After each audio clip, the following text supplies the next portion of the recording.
우리에게 주시는 하나님 말씀은 마태복음 2장 13절에서 18절까지 말씀입니다. 신약성경 이쪽입니다. 마태복음 2장 13절에서 18절까지 말씀 제가 읽겠습니다.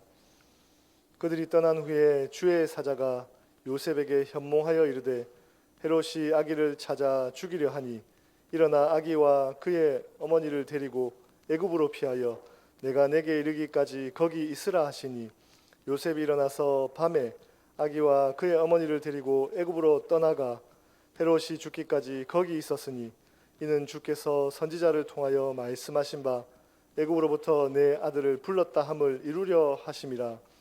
이 헤롯이 박사들에게 속은 줄 알고 심히 노하여 사람을 보내어 베들레헴과 그 모든 지경 안에 있는 산의 아이를 박사들에게 자세히 알아본 그때를 기준으로 하여 2살부터 그 아래로 다 죽이니 이에 선지자 예레미야를 통하여 말씀하신 바 남아있어 슬퍼하며 크게 통곡하는 소리가 들리니 라헬이 그 자식을 위하여 애곡하는 것이라. 그가 자식이 없으므로 위로받기를 거절하였도다 함이 이루어졌느니라. 아멘. 담임 목사님 나오셔서 말씀 선포하시겠습니다.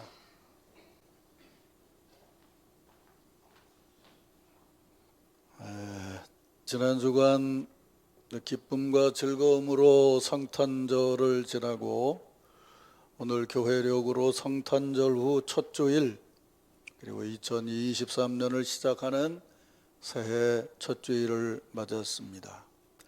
아기 예수의 오심을 대망하며 대림의 절기를 지나고 성탄의 기쁨을 함께 나눈 후에 오신 예수와 함께 새로움으로 시작하는 신년 감사주일 이 아침, 우리의 생각을 넘어서서 언제나 모든 것을 새롭게 하시고 아름답게 하시고 복되게 하시는 하나님의 은총이 올 한 해 동안 우리 남천 가족들 모두에게 충만하기를 주의 이름으로 축원합니다.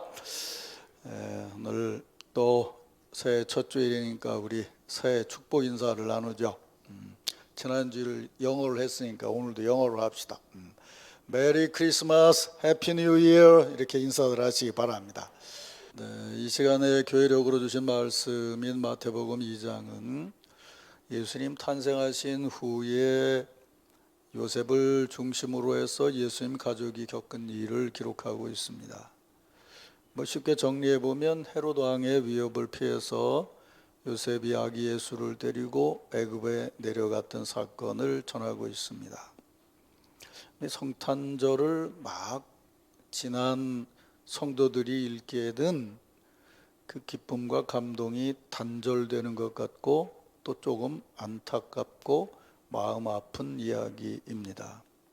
하지만 성서 기자인 마태가 이 복음서를 기록한 목적을 마음에 담고 이 대목의 말씀을 이어 읽으며 그 의미를 생각해 보면 우리는 새 우리 신앙생활에 중요한 가르침을 얻게 됩니다. 몇 차례 말씀드려서 아시듯이 네 권의 복음서 중에 마태복음이 제일 앞에 나오는 이유는 구약의 전통 위에서 예수 그리스도에 관한 가장 근본적이고 중요한 증언을 담고 있어서입니다. 네 권 복음서 기자 모두가 그렇듯이 마태는 예수 그리스도가 누구이시냐 하는 것을 증언하기 위해서 복음서를 썼습니다. 그런데 꼼꼼히 읽어보면 마태는 복음서 초반에서 이미 예수님이 누구인지를 알도록 소개하고 있습니다. 마태복음 2장 2절을 보면 유대인의 왕으로 나신 이가 어디 계시냐? 우리가 동방에서 그 별을 보고 그에게 경배하러 왔노라 라고 예루살렘에 온 동방 박사들이 묻습니다. 그리고 그보다 앞서서 마태복음 1장 21절에 보면 아들을 낳으리니 이름을 예수라 하라. 이는 그가 자기 백성을 그들의 죄에서 구원할 자이심이라 라고 천사가 요셉에게 증언을 합니다. 이 두 구절을 엮어서 함께 보면 마태가 전하는 예수님이 누구인지를 우리는 분별할 수 있습니다. 태어나신 아기 예수는 자기 백성을 저희 죄에서 구원할 자로 동방박사의 증언에 따르면 그분은 왕이십니다. 자기의 백성을 자기 죄에서 구원할 유대인의 왕이십니다. 유대인의 왕이지만 동방의 왕족인 박사들이 와서 경배하는 것을 보면 그는 유대에서 태어난 온 세상을 다스릴 왕이십니다. 이런 증언들을 보면서 기독교 2000년 역사의 신약 성서를 연구하는 학자들은 모두가 다 마태가 전하는 예수님의 상은 왕 중 왕이다, 이렇게 규정하고 있습니다. 그런데 이렇게 마태는 왕이신 예수님의 탄생을 증언하면서 그분의 왕 되심을 바르게 분별하도록 우리가 기억해야 될 두 사람을 소개하고 있습니다. 한 사람은 바로 헤롯 왕이고 또 한 사람은 바로 요셉입니다. 오늘 아침에는 예수님 출생 당시에 그 모습을 드러내고 있는 이 두 사람의 모습을 조금 자세히 보면서 왕이신 예수 그리스도의 탄생 이후에 보여준 이들의 행동을 비교하면서 아기 예수와 함께 새해를 맞이하는 우리의 신앙의 자세에 대한 하나님의 말씀을 듣고자 합니다. 우선 마태복음 2장 1절을 보면 예수님 탄생 당시에 있었던 일을 소개하면서 이렇게 말합니다.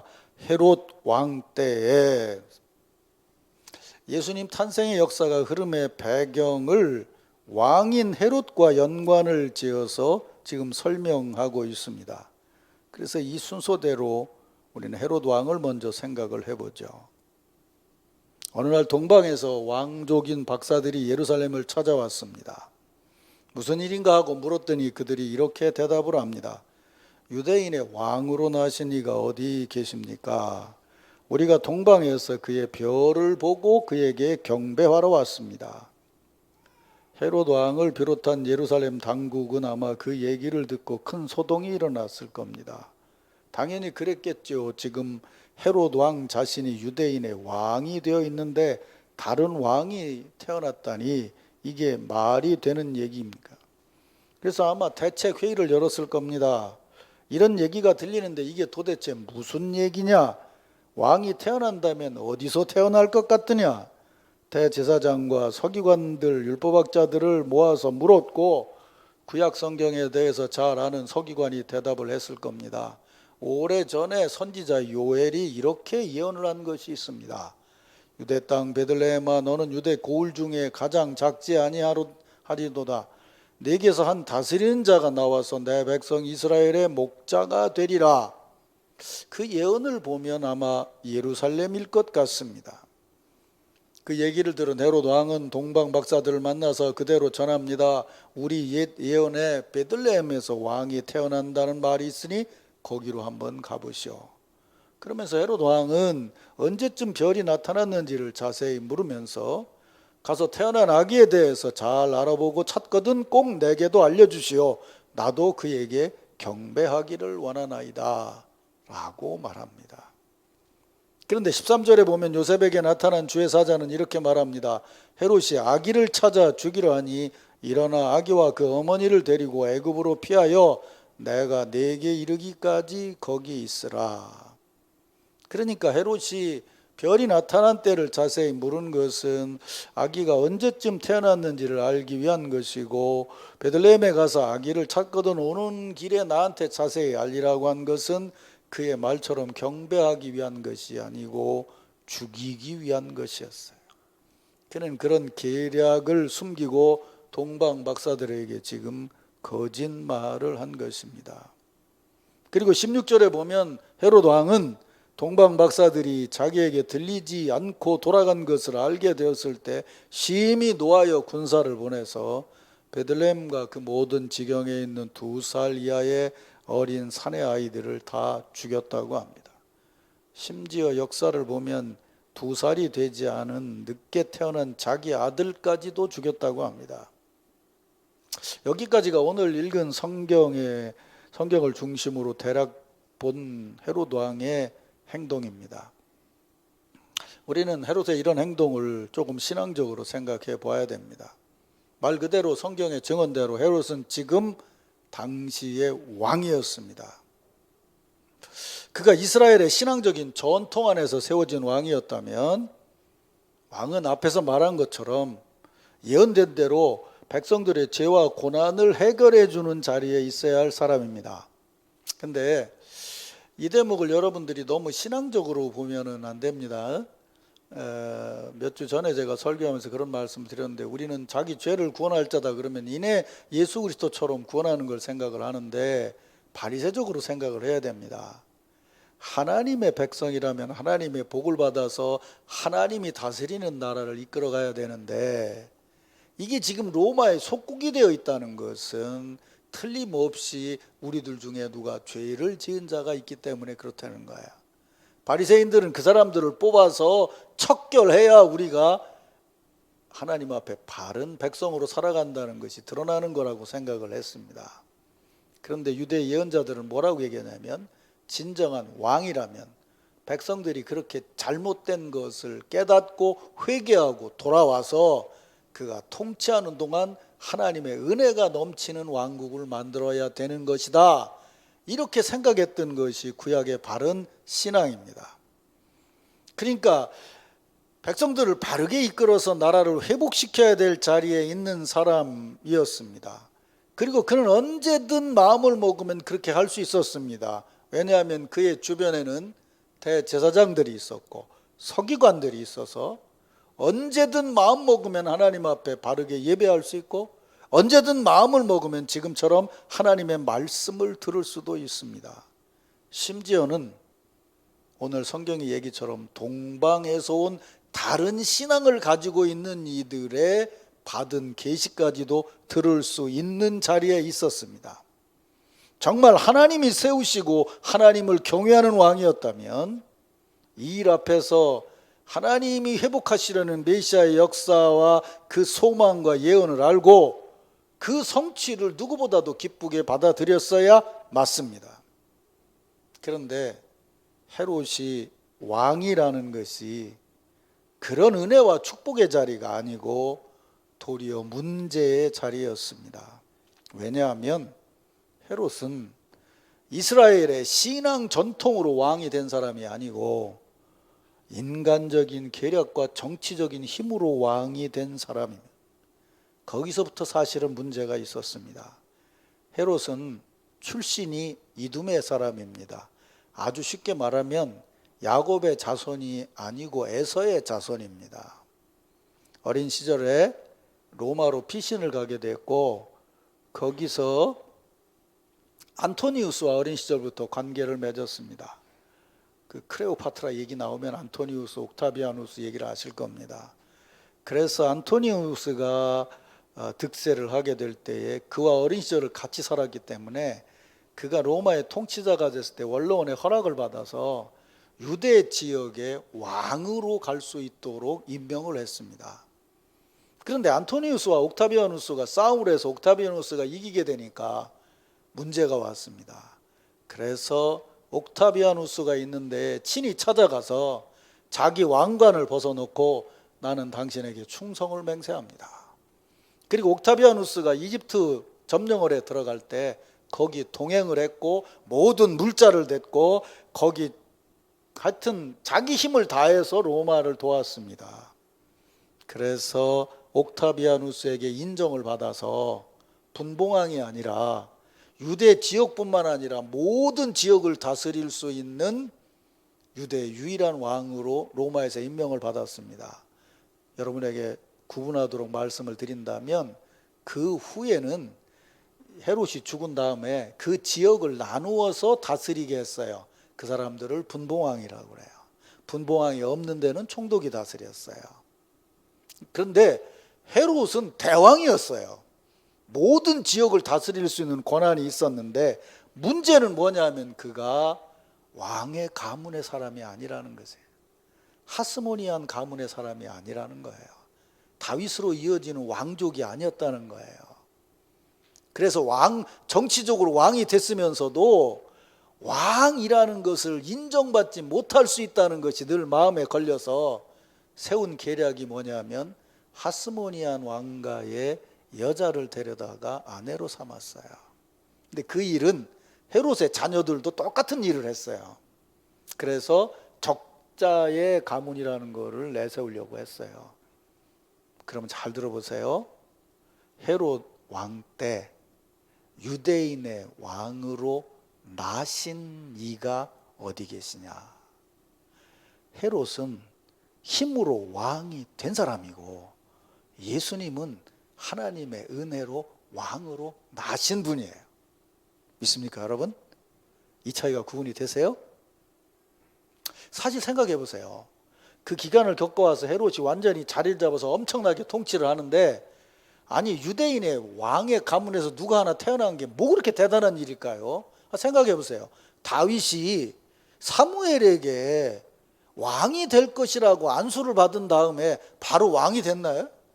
엄청난 기간의 고난의 기간을 거쳤어요. 만일 그때 태어난 예수가 왕이 된다 하더라도, 왕으로 태어났다 하더라도 그가 왕 노릇을 할 때쯤 되면 헤롯은 늙어서 죽을 수밖에 없어요. 뭐가 문제가 되냐고요. 그런데 불안한 거예요. 나는 스스로 신앙의 민족인 이스라엘 민족의 왕이지만 나는 신앙의 가문도 아니고 왕의 가문도 아니고 인간적인 관계, 정치적인 계략, 수많은 뇌물 이런 것으로 왕이 되어 있기 때문에 왕으로 나신 이가 왔다는 말이 그의 마음에 치명적인 비수처럼 꽂혔다는 거예요. 다시 말하면 엄청난 불안함이 됐다는 것이죠. 그러기에 성경도 알고 계시도 들었지만 헤롯은 왕이었기 때문에 왕 중의 왕이신 예수의 오심을 진심으로 받아들일 수가 없었다는 거예요. 자신의 왕의 자리를 유지하기 위해서는 그 태어난 2살 이하의 어린 아이들을 모조리 죽이고 자기의 아들들도 죽이고, 그리고 나이가 더 먹어가면서는 조금만 문제가 되면 다 죽였습니다. 자기 아내도 죽였고 장모도 죽였고 새 아들도 죽였습니다. 하지만 아시는 대로 그의 왕노릇은 이어가질 못했고, 성경에 보면 뭐라고 그래요? 충이 창자를 먹어서 죽었다고 그러잖아요. 급살해서 죽었어요.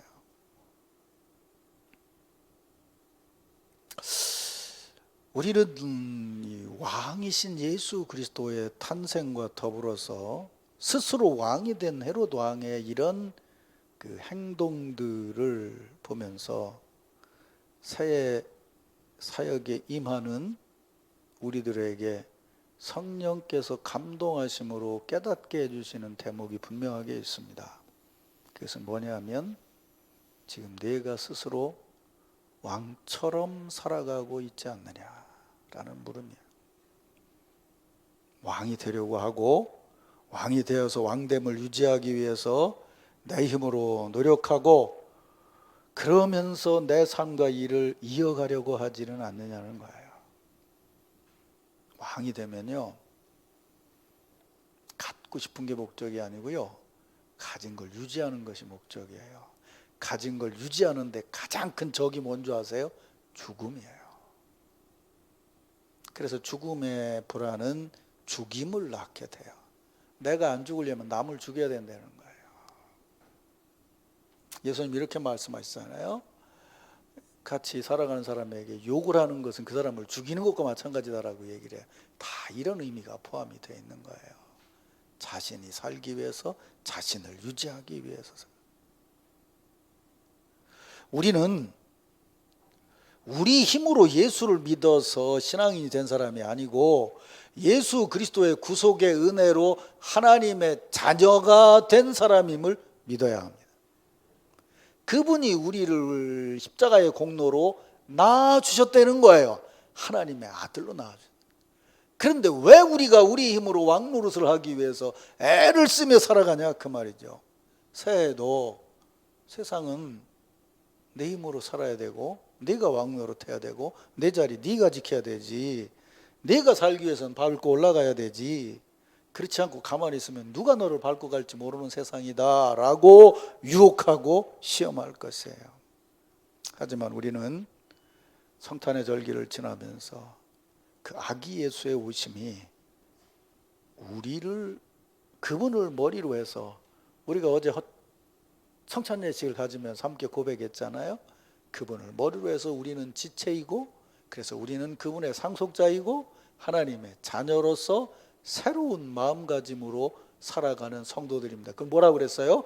하나님을 믿는 자다 말씀드렸어요. 하나님의 말씀도 알고 하나님의 계시도 알고 영원한 천국의 비전도 있다고 하고 교회도 늘 가까이 하고 살면서도 잠시 고개를 돌리면 우리의 마음은 그 목적 때문에 거짓을 담을 수도 있고 거짓된 행동을 할 수도 있다는 거예요. 그런 유혹이 언제나 얼마나 우리에게 가까이 있다는 것을 기억해야 됩니다. 사랑하는 성도 여러분, 새해 첫 예배를 드리면서 지금 성령의 감동하심으로 여러분의 마음이 주님 앞에 바르게 서시기를 주의 이름으로 축원합니다. 새해는 진정 왕 중의 왕으로 오신 예수 그리스도 앞에서 내가 왕이 되고자 하는 욕심, 내가 스스로 모든 일을 주관하고자 하는 욕심, 심지어는 신앙 사역의 자리에서조차도 내가 무언가를 조종해야 된다고 하는 마음가짐, 그걸 내려놓으시고 아기 예수를 모신 새로운 마음으로 주의 사역을 시작하시기를 주의 이름으로 축원합니다. 그러면 이제 요셉을 생각을 해보죠. 뭐 설명하지 않아도 여러분이 잘 아시잖아요. 갈릴리 나사렛에 사는 시골 청년 목수였습니다.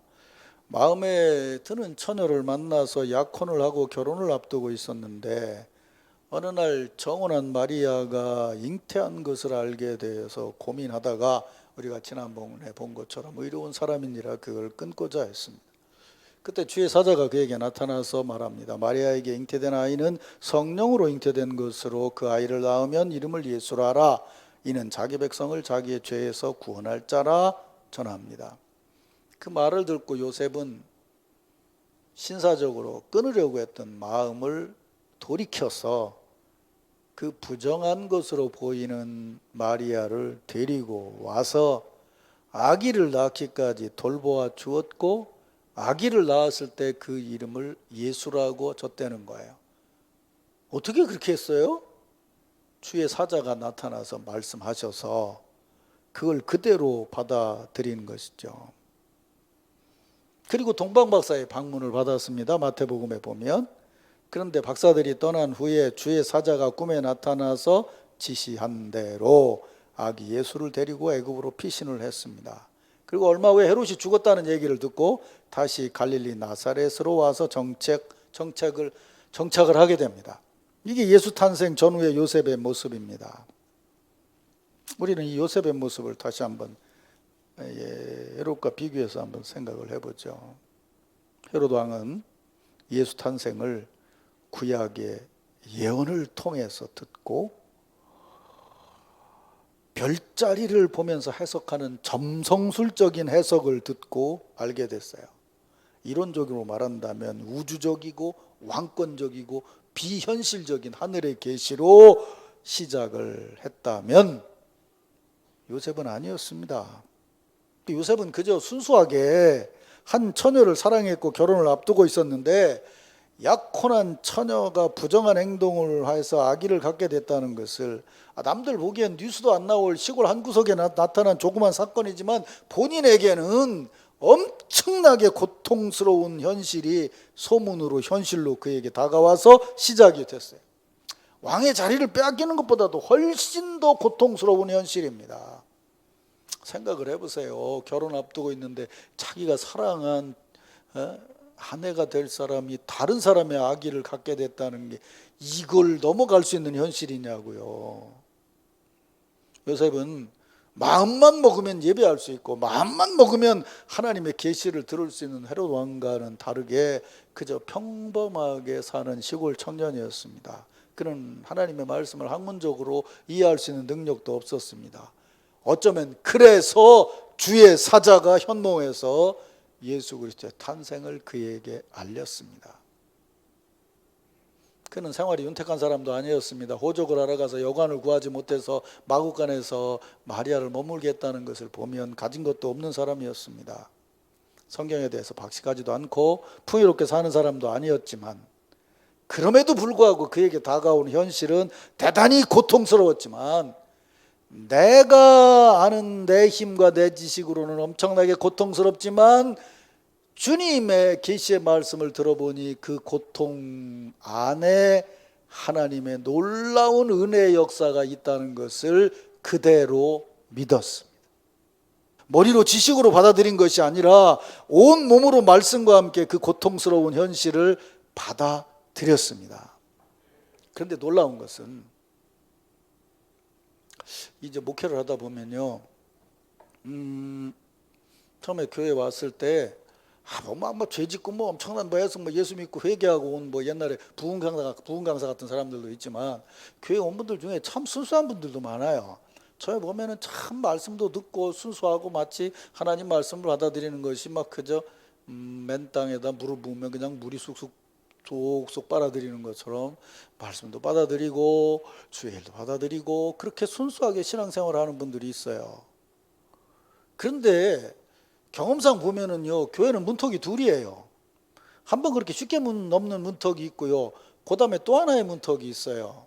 굳이 구조로 말한다면 그게 빠를 수도 있고 늦을 수도 있는데, 그게 뭐냐면 내 힘으로 넘어가기 힘든 문턱이에요. 그게 반드시 걸려서 넘어져요. 그 넘어질 때에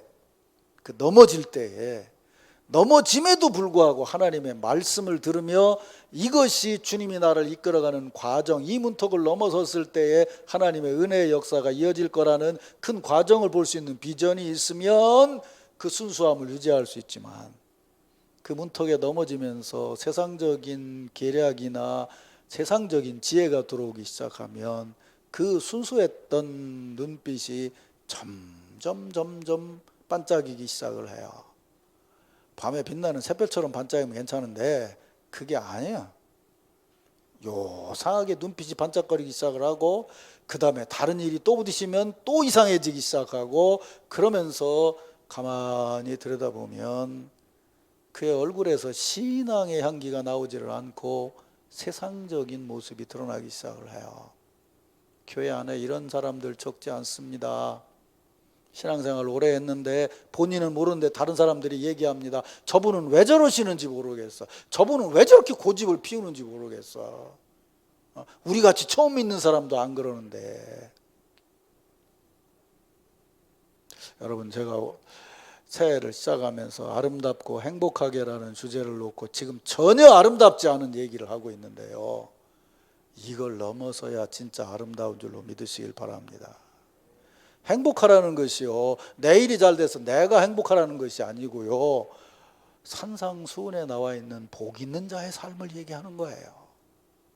내가 바르게 신앙생활을 했더니 내와 함께하는 공동체의 사람들이 행복함을 느낄 수 있더라는 거예요. 그 순진한 요셉이요, 한 번 임신한 여인을 데리고 왔어요. 또 그 여인을 데리고 호적을 하러 갔어요. 가서 지독한 어려움을 겪으면서 했어요. 그랬더니 주변에 아이들이 죽는 것을 보고 또 그 아이를 데리고 애굽으로 갔어요. 요셉은 모세가 아니에요. 모세 같은 위대한 인물이 아니라고요. 나사렛의 촌청년이라니까요. 어떻게 갈 수 있었냐고요. 주의 사자가 와서 말씀하신 대로요. 그게 바로 순수함이라는 거죠. 그리고 요셉이 헤롯이 죽었다는 얘기를 듣고 다시 그 아이를 데리고 나사렛으로 가요. 생각해 보세요. 유대 땅 베들레헴에 온 세상 사람의 죄를 용서할 유대인의 왕이 태어났다 그런다면, 가식적인 신앙, 멋진 신앙을 얘기했다면요, 요셉은 절대로 나사렛으로 안 갑니다. 예수님 제자들 된 사람 얘기 들었잖아요. 나사렛에서 무슨 선한 것이 나겠느냐. 힘들어도요, 자기 문중이 사는 베들레헴으로 갔어야 맞아요. 근데 그는 그런 청년이 아니었어요. 자기에게 일어난 일을 순수하게 해석하고 순수하게 그 일을 계속하는 사람이야. 나하고 정원한 마리아와 이와여 더불어 내가 살고 내가 살릴 수 있는 자리로 가야 되겠다고 생각을 한 거예요.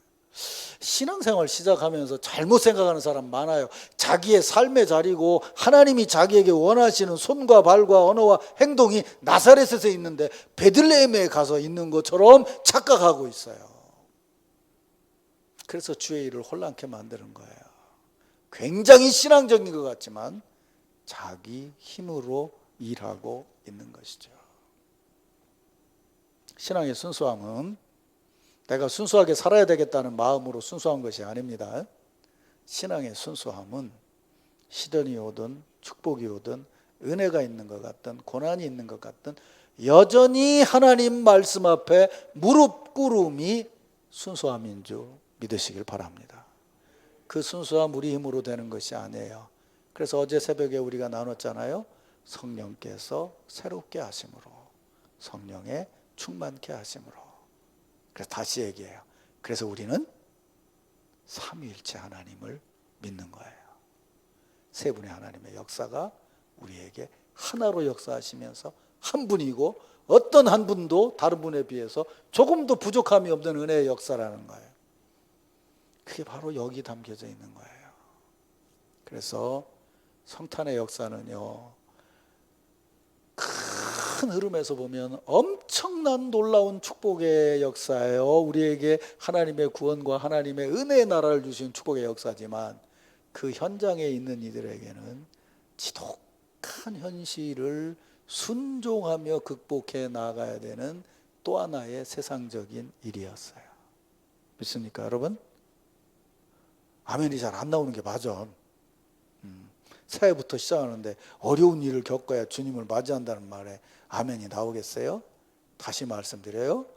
어제도 말씀드렸죠. 믿을 수 있는 건 뭐예요? 우리는 과정을 살아가고 있다는 거예요. 과정을 살아가고 있다. 그러니까 다 어려움 겪고 시련을 겪고 나면 사람의 모습이 늙는다는 게 세상적으로 봤을 때 늙는 걸로 보지만 반대로 보면 하나님 본향의 모습에 가까운 거예요. 믿습니까, 여러분? 그래서 우리는 왜 장례 돌아가 임종하시는 분을 보면서 이런 얘기를 하잖아요. 그분 참 조용하게 주무시는 것처럼 하나님 품으로 돌아갔습니다. 사실은 그게 우리의 자리죠. 그때까지 우리는 그 과정을 살아가고 있는 거예요. 그렇죠? 어느 한순간 막 올라갔다고 해서 그게 나의 전부인 것 같죠? 절대로 그렇지 않습니다. 우리 인생의 삶이라는 것은 올라가서 멋질 때도 있지만 뭔가 내려올 때도 있고 힘들 때도 있어요. 그런데 인생의 참 의미는 내려오는 것 같은 때도 내 힘이 아니라 주의 힘을 의지하여서 여전히 순종하고 살아감 속에 있는 것이에요. 믿습니까, 여러분? 여러분, 이 믿음이 없으면요 올 한 해 살아가기 힘듭니다. 무슨 얘기냐면 다 지금 그렇게 예측하잖아요. IMF 이후로 가장 어려운 해가 될지 모른다고 올해를 예측하고 있어요. 오히려 작년까지는 코로나 때문에 나오는 자금도 있었지만 이제는 코로나에 대해서도 없는 것처럼 여기자고 얘기를 합니다. 현실은 더 냉혹하고 더 힘들 수밖에 없습니다. 이때 순수한 믿음으로 살아갈 수 있는 길은 바로 하나님 은혜 앞에 무릎을 꿇는 것이에요. 이런 믿음으로 올 한해 사역을 시작해서 정말 여러분의 한 해의 삶이 아름답고 더 행복하고 또 주님께서 원하시는 소중한 목적을 이루어가는 그런 축복된 한 해가 되기를 주의 이름으로 축원합니다.